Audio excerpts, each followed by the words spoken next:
嗨，大家好，我是木头人。今天我接到一个很特别的委托案，有一个很大的红棉船要修复。那因为那个体积实在太庞大了，我没办法再来这里啊，所以我必须跑到现场去看一下实际状况到底是怎样。那这样的物件已经非常稀少了。那这位业主愿意修复这一件红棉船，我觉得很不得了。那因为现在的家里要摆放一张红棉船是非常困难的，尤其是在台北市这里。现在大家就跟着我一起出外勤，我去来见识一下这张红棉船。Hello， 打扰喽，好久不见，好久不见。哇塞，对，也太大座了吧？是啊，它里面就是整个这个是，对，这个抽屉坏了，剩下这里而已。对啊，它原本应该是要这个样子，所以就是要复制一个一模一样的抽屉就对了。没错。那这个是什么木材？快木啊，是块木的哦。这个闻起来像胶囊。胶囊。这个。是哦。那其他的？这个很妙，就是我不知道它是哪里缺这个不知道是，你看它都没有缺，所以这两个是有疑问。是这里啦，这里啦，它下面这两个啦。是这样的。这个就是粘回去就好了。哦，对，这个是胶囊吗？胶囊比快木还要值钱。对啊，胶囊就价值。真的假的？如果是胶囊的话，价格可能要乘以3倍。这刚好是我一个朋友啦，因为他知道我一直在找这个床，所以他发给我看，也是他刚好在跳厝哦，一系列拆房子然后找到，他的风格有一点清末的风格，但是这个是在日据时代的一个戏，就觉得说想要弄一个茶空间，然后冬天的时候在这边摆个小炭炉啊，然后在这边就可以自己泡茶。哦，所以不是要来睡觉的。不是。对我妈妈来住的时候，她就有来睡一下，就觉得还不错，也没有说做噩梦。我就想说保留这样的一个文化吧，对啊。我倒是没去过茶馆有放红棉船的泡茶。我170，可以穿进来。是啊。因为大部分上去都是为了睡觉嘛，不会说站着去爬。在这泡茶，我觉得应该不错哎，对，很赞。很适合你。修好了再来这泡个茶。是啊。掉的就肚子就这一个，还有呢。有4个，1、2、3，然后4。那到时候塞得进去吗？这个车之件我要修复，复制是很容易的，那比较麻烦的是要如何把这3个车之件给放进去，这3个孔位。那你可以看到它这个宽体是非常好的，也都没有损坏。如果你要把这个宽体拆掉，是非常麻烦，那有可能原本的榫好好的都会坏掉，所以在这个车子的长度就要非常调整的刚刚好。到时候会准备一个夹子，稍微把它往上撑一点，那就把它硬塞进来。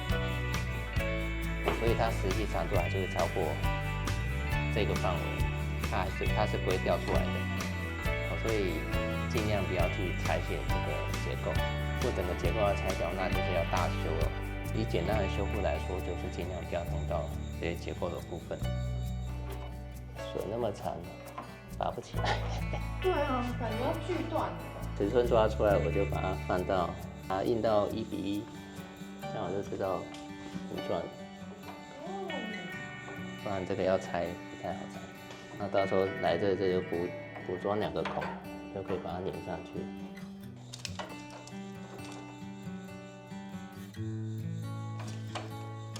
那我现在就会用这个完整抽屉去合，看看尺寸是不是可以完全复制。那现在放不进去哦，就要去看一下到底哪里出问题。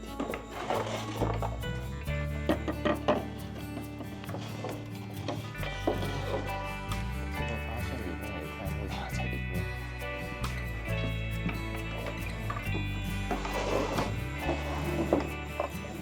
基本上如果完全复制这个尺寸，是没有问题的。这张红棉床的完整度算非常的好，那希望能把它修复好。最近有一部很红的连续剧叫《阿叔》哦，那里面的主角是一个木匠。这部片里我最喜欢的一句话就是修旧如旧。像这种老物件的话，你如果把它漆磨掉，它就会失掉它原本的一些它原本的历史的痕迹哦。那像这种历史感是钱买不到的那所以我希望在保持它原本的状态去做修复。抽屉的部分就尽量找像这样子表面斑驳的木料来去做修理。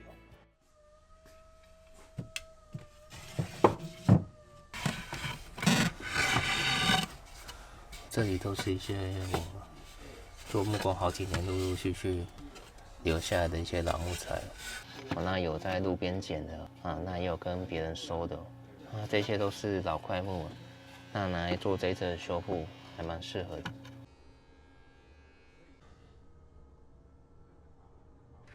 我找了3块比较看起来比较老的木材哦。表面因为要保持它老旧的感觉表面就不去砂磨了。我现在就把钉先拔掉。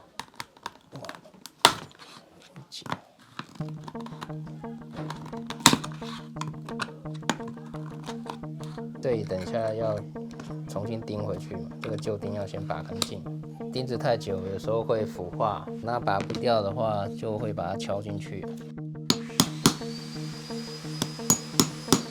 现在我要把这个抽屉完全复制出来，所以我要量一下它的尺寸。像这种老物件，有时候误差都很大。我像这边6.3，另一边才6公分，差的快3 mm。那有时候我们做完之后到现场，如果塞不进去之后，还要在现场用刨刀去处理。这些旧板，这些都是有时候你在路边看人家丢家具都可以捡。那像很多你看起来很老式的很多都是块木，捡起来我们像现在就有用了。你把它重新砂磨过，它就跟新的一样。这就是实木板材的好处。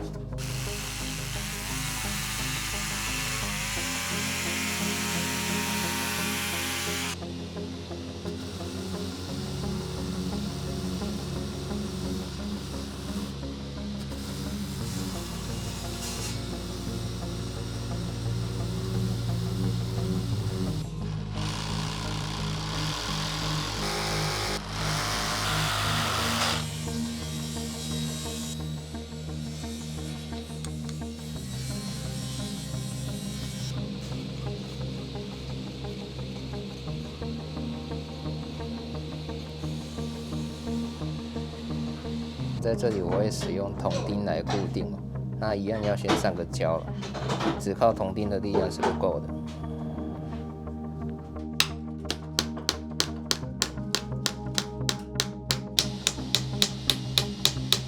像这个它宽度是6公分那大概就钉了3支就可以了。那钉子不可以直直的下，因为它吃到的量很小，要稍微往抽头这个方向倾斜。不然就容易出钉了。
这样很快就修整完成了，那它也是维持一个比较老态的样子。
胶囊。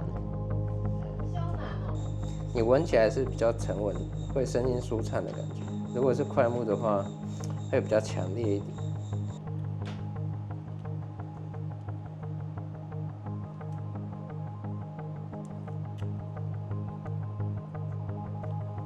你要把它粘住吗？还是你想用活的？要。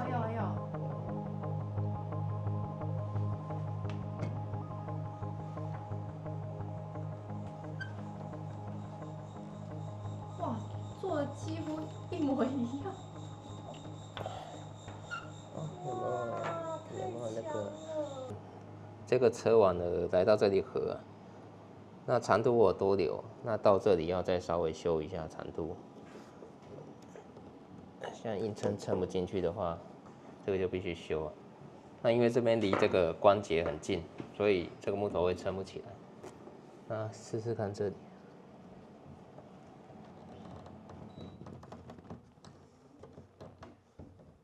好，那这边就进得去了。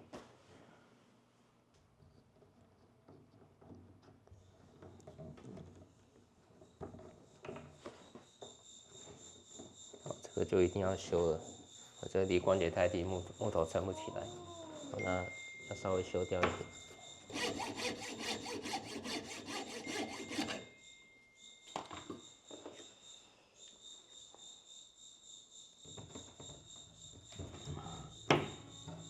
OK。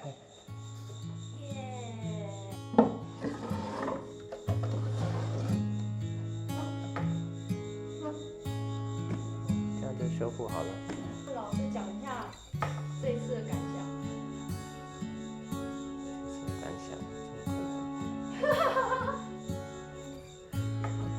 这次还蛮高兴可以修复到这个红棉床的，因为之前没有这一类的经验。那这个红棉床它的完整性都还蛮好的，那只要经过一些小细节的修复，那这个红棉床就可以再用好几十年，甚至上百年应该都没有问题。那它我看很多部分是小楠，然后有些地方是块木，都是台湾非常好的木材，所以就真的很希望这个红棉床可以继续流传下去，不要说把它销毁掉，这样真的很可惜。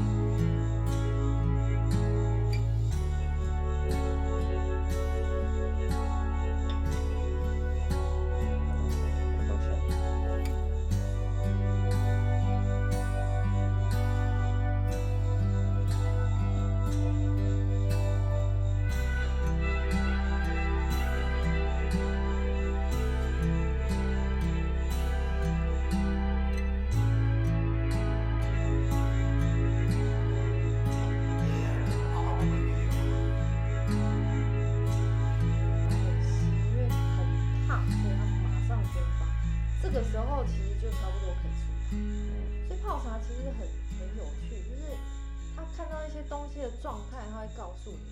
有的人还会看这个壶嘴，它的那个水会这样一吐一吸，一吐一吸这样子会动。